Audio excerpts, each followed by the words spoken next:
Bienvenidos y gracias por escuchar Verdad en la Red. El video del día de hoy está basado en una carta que recibimos sobre una situación que se le presentó a un ex seminarista con un sacerdote diocesano por ciertos comentarios sobre Marcel Lefebvre y la fraternidad sacerdotal de San Pío X. Este joven envió a través de sus redes sociales un video donde un sacerdote dominico, el reverendo padre Albert, explicaba acerca de el por qué no se debe tomar la comunión en la mano, y mucho menos de un laico.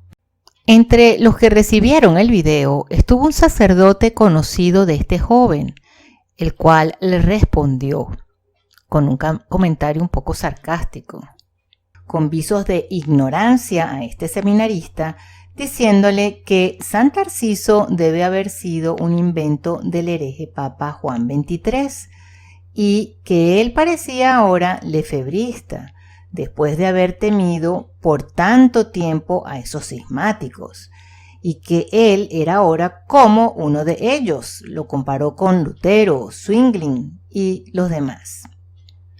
Al final le dijo: oraré por tu alma, preferible equivocado en la comunión de la iglesia que en lo correcto fuera de ella. Pasó algún tiempo y el joven seminarista le respondió a este pobre padre con muy buenos argumentos, explicando que no se puede justificar la imposición de los ministros de la comunión en base a lo sucedido con San Tarcisio, porque la persecución romana de aquella época, situación sumamente extraordinaria, fue lo que movió al Papa Sixto II a permitir que San Tarcisio llevara la comunión en esa única y específica ocasión. Sin embargo, en la actualidad no hay motivo, por lo menos en la mayoría de los casos, que justifiquen la existencia de tales ministros, y son los sacerdotes los que deberían reservarse exclusivamente el poder tocar las sagradas especies e inclusive los vasos sagrados. Son los ministros ordenados los que han sido consagrados para tocar la Santa Eucaristía. El seminarista le explicó al padre que por su condición de sacerdote debería conocer muy bien toda la tradición y el magisterio de la Iglesia y documentos como la Suma Teológica de Santo Tomás de Aquino.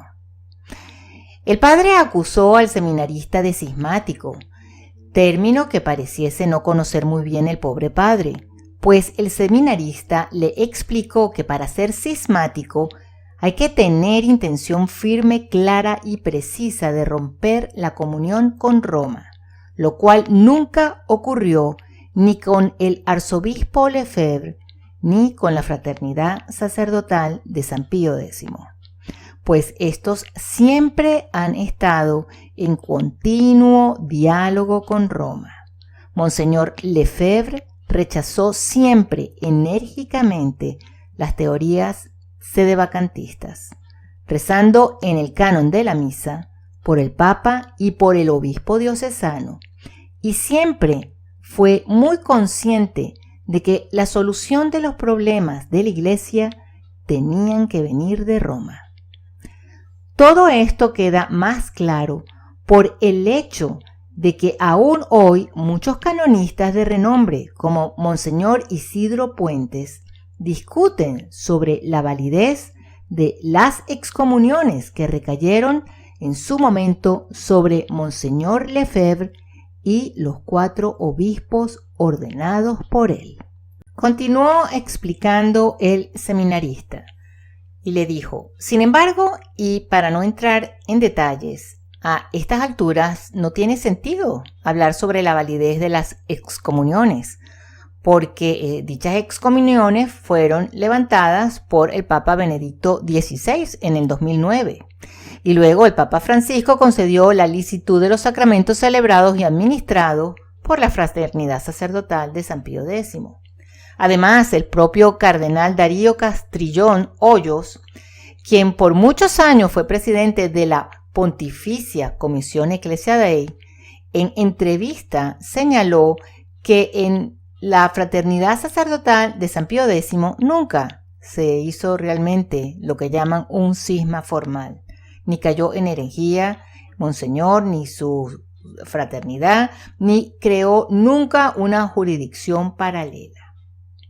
Por lo anteriormente expuesto, me parece absurdo, falso y poco honesto de su parte llamarme cismático o pretender que por el hecho de asistir o pertenecer a la Fraternidad Sacerdotal de San Pío X no se es católico o se es lefebrista, a lo que debo decir que en todos los escritos, homilías y sermones de Monseñor Lefebvre nunca expresó o mantuvo una opinión personal en materia religiosa, como sí sostienen hoy día, por ejemplo, los obispos y cardenales herejes de Alemania, que apoyan la comunión de adúlteros, las uniones homosexuales y otras cosas más.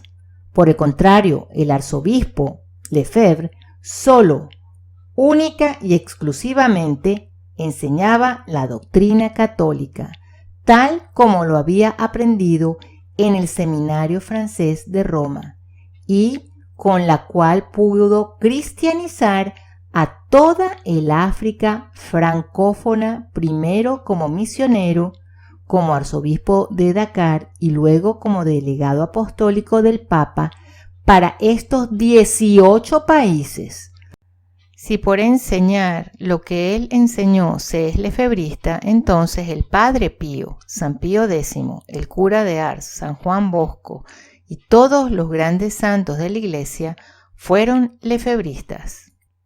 Para finalizar este punto y dejar claras las cosas, es bueno agregar una prueba más, y es la entrevista concedida por el visitador apostólico que envió la Santa Sede a los seminarios de la Fraternidad Sacerdotal de San Pío X, Monseñor Atanasio Schneider, quien dice lo siguiente: la Santa Sede me pidió que visitara los 2 seminarios de la fraternidad con el objeto de sostener un debate sobre un tema teológico concreto con un grupo de teólogos de dicha hermandad y con su excelencia el obispo Filey.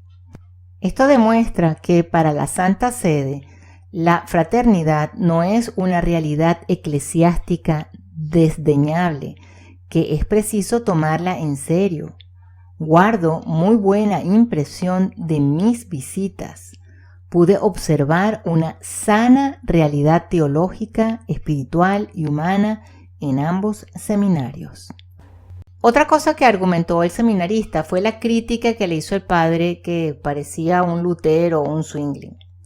Y el seminarista le dijo: le digo, me parece increíble que usted diga esto cuando Monseñor Lefebvre lo que hizo y lo que hace la fraternidad por él fundada fue y es precisamente luchar contra las herejías protestantes que infiltraron la Iglesia y al santo sacrificio de la misa, ya que todo lo que Lutero implementó en la Santa Misa fue condenado por el Concilio de Trento, fue después implementado en la Reforma Litúrgica de 1969, que tristemente, no sé si usted lo sabe, fue hecha por 6 pastores protestantes, por lo cual toda ella quedó impregnada del espíritu protestante tan combatido por el Concilio de Trento y que finalmente le dio el triunfo y la reivindicación a Lutero 500 años después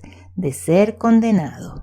Fue Lutero el primero que volteó y cambió la orientación del sacerdote al celebrar la Santa Misa. Fue también el primero que sustituyó el latín por la lengua vernácula, el primero en sustituir el altar por una mesa separada de la pared, el primero en comenzar a dar la comunión bajo las dos especies a los fieles, el primero en dar la comunión en la mano y decirle a los fieles que no había necesidad de arrodillarse, el primero en comenzar a rezar el canon en voz alta, etc. Entonces, que usted me diga que los argumentos del arzobispo Lefebvre son los mismos que los de Lutero me parece totalmente incoherente, padre. Tanto es así que el entonces prefecto del Santo Oficio, hoy llamada la Congregación para la Doctrina de la Fe, el cardenal Alfredo Ottaviani, junto con el cardenal Antonio Bacci, también de la Curia Romana, escribieron un breve examen crítico al Novus Ordo Missae, cuya lectura le recomiendo encarecidamente, en el que afirman: el Novus Ordo Missae se aleja de manera impresionante, en conjunto y en detalle, de la teología católica de la Santa Misa, tal como fue formulada en la sesión 22 del Sacro Concilio de Trento, el cual, al fijar definitivamente los cánones del rito, levantó una barrera infranqueable contra toda herejía que pudiera menoscabar la integridad del misterio. Para finalizar esta parte, llama la atención que en todo el conflicto que se suscitó entre Monseñor Lefebvre y la Fraternidad y Roma, la solución o salida era salomónica, ya que las autoridades querían a toda costa abolir la Santa Misa Tridentina. Cosa curiosa, puesto que esta fue siempre también la ambición de Lutero. Destruyamos la misa, esa horrenda y abominable misa, y habremos destruido el papado. Entonces el arzobispo Lefebvre es llamado a Roma justo antes de las ordenaciones del 29 de junio de 1976 y se le hace una oferta tentadora, casi tan tentadora como la que recibieron Adán y Eva en el paraíso por parte de la serpiente infernal.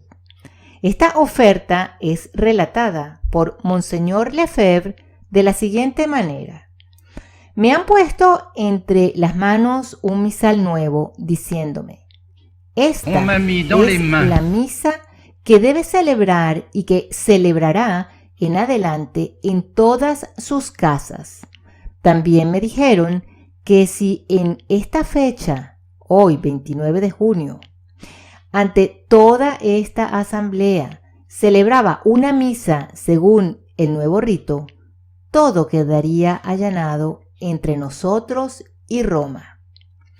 Ahora bien, es evidente que el nuevo rito transparenta y, si puedo decirlo así, supone una nueva concepción de la religión católica.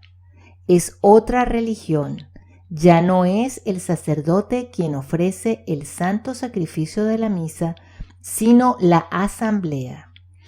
Esto es todo un programa. En adelante es la asamblea quien reemplaza la autoridad en la iglesia. Es la asamblea episcopal quien reemplaza el poder de los obispos. Es el consejo presbiteral el que reemplaza el poder del obispo en las diócesis.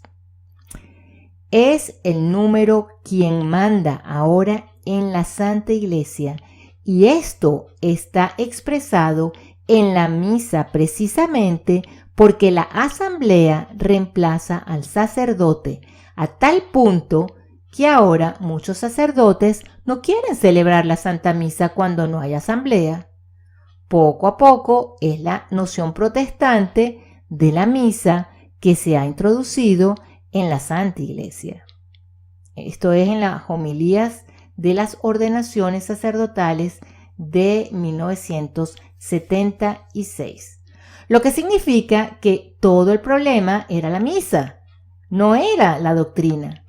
ni los puntos controvertidos del concilio, ni la sotana, ni la forma de vida en los seminarios. No, todo el problema era el santo sacrificio de la misa. Es un dato curioso, ¿no? Y el seminarista continúa. En tercer lugar, llego al culmen de mi respuesta, con lo que a mi juicio es lo más grave de todas sus afirmaciones. Y es esto: preferible equivocado en la comunión de la iglesia que en lo correcto fuera de ella. Esto me dejó helado, perplejo, atónito, padre. En el lejano siglo IV existió una herejía, la arriana. Usted debe conocerla, la cual caló tanto en la iglesia que se llegó al punto en que el 97% de los obispos eran arrianos y solo el 3% de los obispos liderados por San Atanasio conservaban la verdadera fe. Y así llegó a elegirse al Papa Arriano Liberio, quien excomulga y condena a San Atanasio por defender la fe y la verdad católica. Gracias a que San Atanasio no dijo que prefería estar equivocado en la comunión de la iglesia, fue que se preservó la verdad y la doctrina católica, y gracias a eso usted y yo somos aún católicos. En nuestros tiempos, un arzobispo, Monseñor Marcel Lefebvre, defendió el santo sacrificio de la misa y la integridad de la doctrina católica de los ataques modernistas, y por cumplir las palabras de San Pablo: he transmitido lo que he recibido. Fue execrado, suspendido y finalmente excomulgado sin ser sometido al juicio formal al que pidió ser sometido. Por eso llega a decir: ¿qué mejor prueba podría haber querido que Roma considerara mi trabajo provechoso para la iglesia y para el bien de las almas? Y ahora que estoy haciendo exactamente lo mismo, una labor exactamente igual a la que he estado haciendo durante 30 años, de repente me suspenden a Divini y tal vez pronto sea excomulgado, separado de la iglesia, un renegado o qué sé yo. ¿Cómo puede ser? ¿Acaso lo que he estado haciendo durante 30 años también puede ser suspendido a divinis? Creo, por el contrario, que si hace 30 años yo hubiera formado a los seminaristas como se forman ahora en los nuevos seminarios, yo hubiera sido excomulgado. Si yo hubiera enseñado el catecismo como se enseña ahora en las escuelas, habría sido llamado hereje. Y si yo hubiera ofrecido la misa como se da ahora, habría sido considerado sospechoso de herejía y fuera de la iglesia. Está más allá de mi entendimiento. Significa que algo ha cambiado en la iglesia. Eran palabras de Monseñor Lefebvre. Y el seminarista continúa diciendo: creo también, padre, que parece que en nuestros tiempos se cumplen estas palabras. El que por obediencia se somete al mal está adherido a la rebelión contra Dios más que a la sumisión. Palabras de San Bernardo de Claraval. Y entiendo, continúa diciendo el seminarista, que de acuerdo al último canon del Código de Derecho Canónico de 1984, que la ley suprema de la Iglesia es la salvación de las almas, no la obediencia ciega. Pero si aún después de todo se me dijera que la obediencia está por encima, yo debería preguntar a conciencia: ¿a quién debo obedecer? ¿A nuestro Señor, a los apóstoles y a la cadena de sucesores de Pedro, sacando alguno que otro, que durante más de 19 siglos enseñaron la verdad católica, o a los últimos sucesores de Pedro que enseñan cosas totalmente diferentes a las que se enseñaron por 19 siglos? Esto es una cuestión seria, porque obedecer sí, queremos obedecer, pero ¿Cómo obedecer a los papas del concilio y subsiguientes sin desobedecer a todos los anteriores? Y esto no solo en los temas más controvertidos del concilio como la libertad religiosa, el ecumenismo y la colegialidad. Más cerca de nosotros en la comunión de los adúlteros promovida y aceptada en la ambigüedad de Amoris Laetitia y en la adoración de la Pachamama promovida en el último sínodo de Amazonia. ¿Cómo podemos hacer si lo que vemos a nuestro alrededor es un desmantelamiento de la Iglesia y de la fe, donde reina la ambigüedad promovida por Roma, el desconcierto, el desasosiego, donde cada día son más los católicos que se hacen protestantes y son menos los católicos que creen las verdades que enseña nuestra Santa Fe Católica?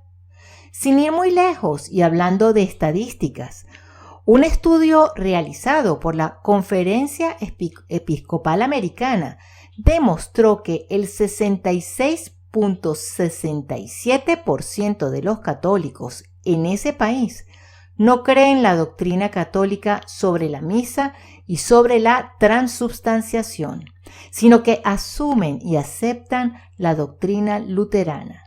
Y entonces yo me pregunto, pero ¿cómo van a creer que la misa es el mismo sacrificio de la cruz en la que Cristo se inmola de forma incruenta por el ministerio del sacerdote si la misa que han visto en los últimos 50 años es una cena al mero estilo protestante, donde se aplaude y se baila, donde el sacerdote es solo uno más que preside la asamblea, la cual, según se enseña ahora, es la que se celebra?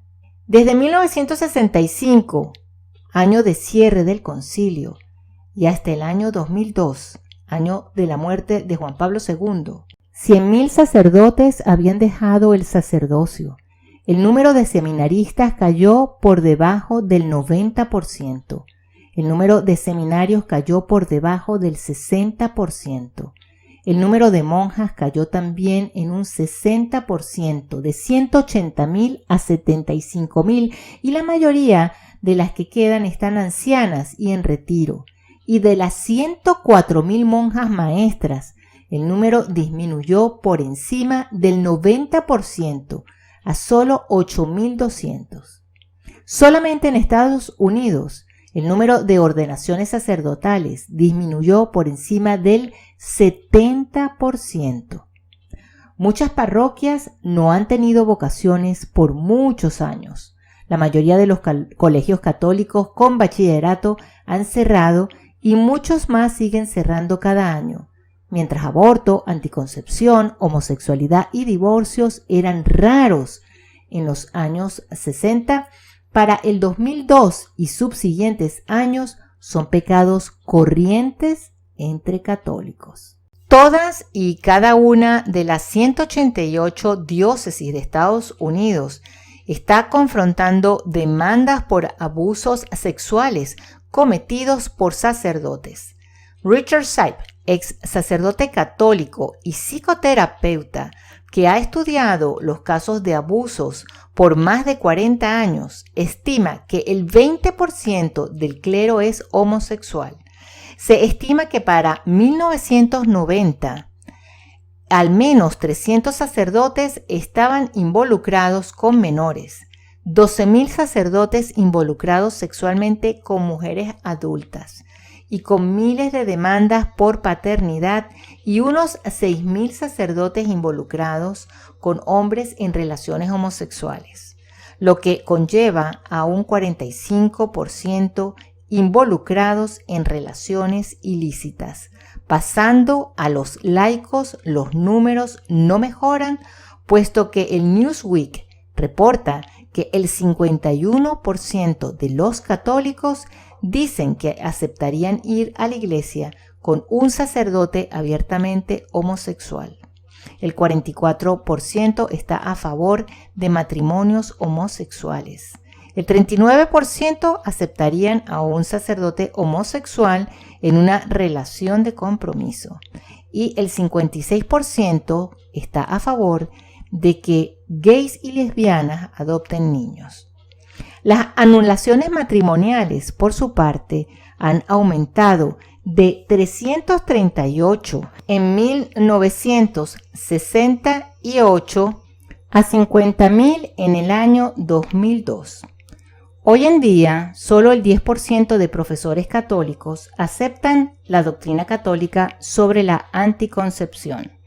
Más del 50% de los católicos creen que pueden hacerse un aborto sin cometer pecado. 65% de los católicos creen que se pueden divorciar y volverse a casar sin pecar. El 75% cree que puede ser un buen católico sin ir al santo sacrificio de la misa.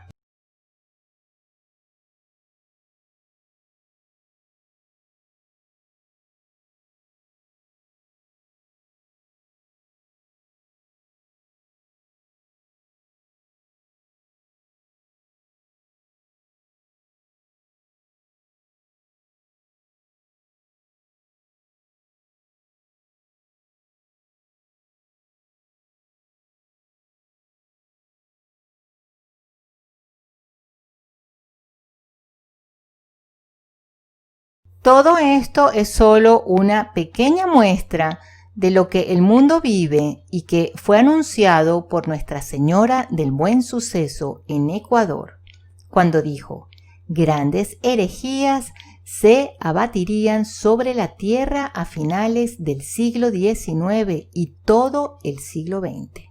Satanás reinará por medio de la secta masónica.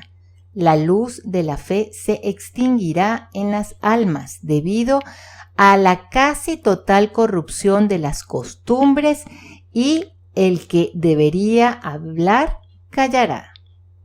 Luego, en la Salet, Roma perderá la fe y se convertirá en la sede del anticristo. La iglesia será eclipsada. El mundo estará consternado. Y finalmente, en Fátima, aunque tristemente el tercer secreto de Fátima, que hablaba de la gran apostasía en la iglesia, no ha sido revelado aún en su totalidad, pero sabemos por testimonios como el de Pío XII y muchos otros cardenales que leyeron el texto del secreto, que dicho tercer secreto hablaba de la gran apostasía que sobrevendría sobre la iglesia. Ante todo esto, Monseñor Lefebvre y la congregación por él fundada, sin aires de integrismo, sin fanatismo ni amargura, solo han aportado su granito de arena para la preservación de la Santa Fe Católica, de la doctrina, de la moral, de la sagrada tradición y del sostenimiento del culto divino, con la conciencia de que no pueden prestar un mejor y más grande servicio a la Iglesia, al Santo Padre y las generaciones futuras. Han realizado durante todos estos años un trabajo de hormiguitas, sometidos a una persecución terrible, inimaginable, incluso inhumana, diría yo. Sin embargo, han logrado preservar la doctrina y la tradición católica de forma íntegra. En Francia, por ejemplo, todas las diócesis juntas ordenan menos sacerdotes al año que todos los demás institutos tradicionales de la fraternidad en ese país, y en medio de la persecución a la que es sometida la fraternidad. Esta logra ordenar de 15 a 20 sacerdotes, cumpliéndose así las palabras de Monseñor Lefebvre, quien, cuando su hermana le preguntó: Marcel, ¿qué pasará con la fraternidad cuando tú no estés? Este respondió: nada específico, es muy simple. Si la fraternidad es de Dios, seguirá adelante, y si no es de Dios, desaparecerá. Como plazca a Dios, a mí no me preocupa en nada. Y esto es lo que ha ocurrido hoy cuando la fraternidad se encuentra en casi 70 países trabajando en la obra de la preservación de la fe y a la espera de que se cumplan las palabras de su fundador. Dentro de algunos años, yo no lo sé, solamente Dios conoce el número de años que serán necesarios para que la tradición recobre de nuevo sus derechos en Roma. Seremos abrazados por las autoridades romanas que nos darán las gracias por haber mantenido la fe en los seminarios, en las familias, en las ciudades, en los países, en los conventos, en nuestras casas religiosas, para mayor gloria de Dios y salvación de las almas.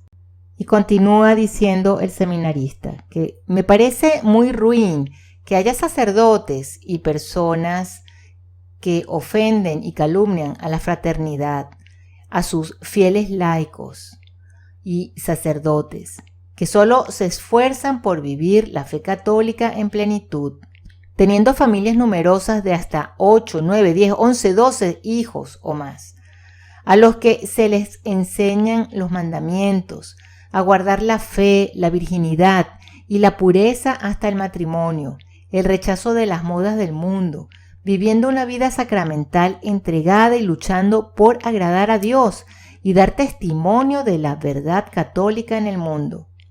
Es muy ruin y triste que mientras se abraza a protestantes, agnósticos y personas de otras religiones sincretistas, se abren los templos católicos para adorar ídolos paganos como la Pachamama y muchos otros, y se presenta a Lutero como un testigo del Evangelio.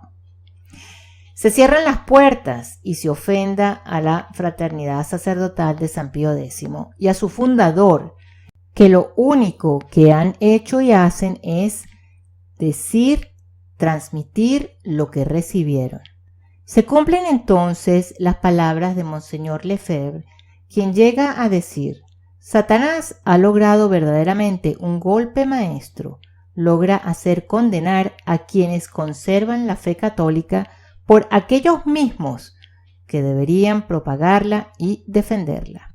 Este joven continúa diciendo: con estos pensamientos no pretendo cambiar sus ideas modernistas torcidas y erradas sobre la fe y la doctrina católica.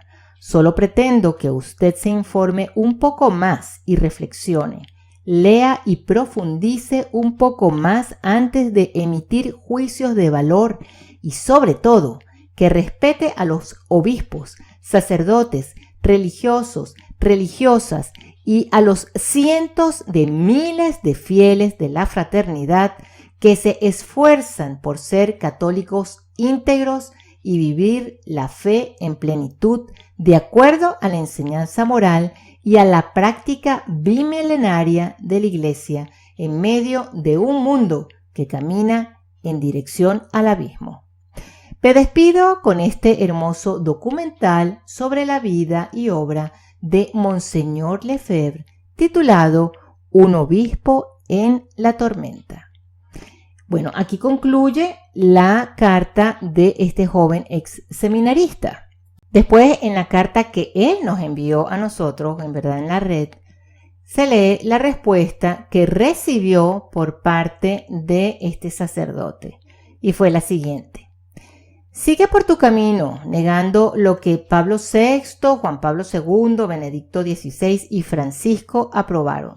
Yo seguiré fiel a las disposiciones del Papa, del Magisterio, porque cuando no se quiere aceptar lo que desde el Concilio Vaticano II se permite, se encontrarán todas las explicaciones y justificaciones al respecto. Manipular las palabras y la historia a nuestra conveniencia es fácil. Cuando a Pío XII le pidieron el doctorado para Teresa de Ávila y Catalina de Siena, la respuesta fue: San Pablo dice, la mujer no enseña, y se apoyó en toda la historia de la Iglesia. Pablo VI, a la luz del concilio, ya no pudo negarlo, y después Juan Pablo II tampoco al conceder el doctorado a Teresita del Niño Jesús y Benedicto XVI a Hildegarda. En cuanto a la comunión, así haya sido en una circunstancia particular, al hacerlo con Tarcisio, se creó jurisprudencia y precedente. Y si 4 papas lo han permitido, pues lo que ates en la tierra, Lo contrario es querer ser más papista que el Papa y contravenir en desobediencia lo establecido por la Sagrada Congregación para la Disciplina de los Sacramentos, avalado por los 4 pontífices. No tengo nada que decirte, y nombra al muchacho. Solo me pregunto, si Monseñor Chirivella, a quien me consta tú querías tanto, estuviera en su sano juicio, ¿qué pensaría de todo esto cuando precisamente él fue el gran promotor de los ministerios laicales en nuestras arquidiócesis? Yo me mantengo fiel a lo que él me enseñó y apelo a la parte emocional porque en la racional encuentras todas las respuestas que quieres para argumentar de lo que estás convencido es, entre comillas, la verdad. Yo no defiendo lo que yo creo es la verdad, sino lo que afirma la Iglesia. Si ella está equivocada, que el Espíritu Santo responda por eso. Y finalmente bloqueó al ex seminarista. Una cosa más que queremos agregar para aquellos que creen que Vaticano II es infalible. Monseñor Schneider comentó después de su visita a los seminarios lo siguiente: no hay razones de peso para negar a los sacerdotes y fieles de la Fraternidad Sacerdotal de San Pío X reconocimiento canónico oficial, sino que se les debe aceptar como son entre tanto. Eso fue en realidad lo que solicitó el arzobispo Lefebvre a la Santa Sede, que nos acepten como somos. Y Monseñor continuó diciendo: a mí me parece que la cuestión del Concilio Vaticano II no se debe considerar condición sine qua non.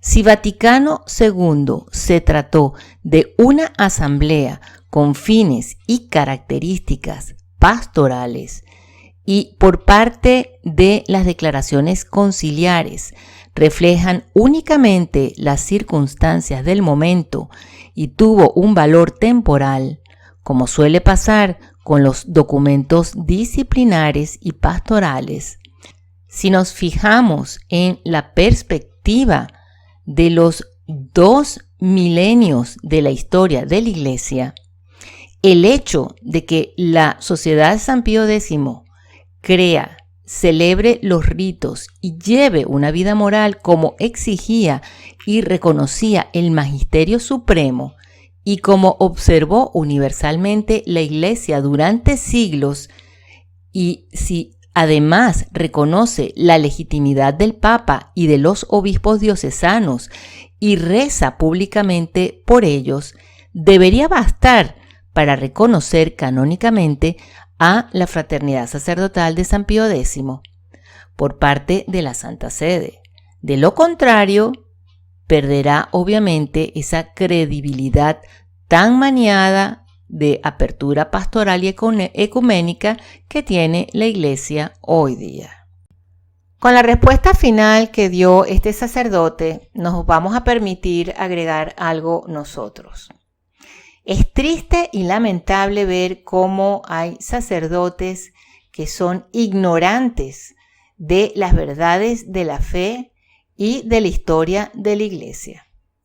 Segundo, lamentable también es ver cómo este sacerdote no le importa que miles de almas, que seguramente las tiene bajo su jurisprudencia, se condenen, porque él muy bien sabe que hay cosas que no están bien en la misa nueva y en las enseñanzas modernas de la iglesia. Y sin embargo, no quiere mejorar. Le deja la responsabilidad al Espíritu Santo. Lo que se le olvida a este sacerdote es que el Espíritu Santo viene a los que son obedientes, pero obedientes a las enseñanzas que Dios dejó establecidas, que el Papa es el custodio de esas enseñanzas, no tiene autoridad para cambiarlas. Bueno, aquí nos despedimos, le damos las gracias a este joven ex seminarista por tan excelente artículo y pedimos por favor que compartan este video porque hay mucha gente por ahí que está confundida y tiene un concepto errado de lo que es la fraternidad sacerdotal de San Pío X. Que Dios nos bendiga y hasta la próxima. Muchas gracias.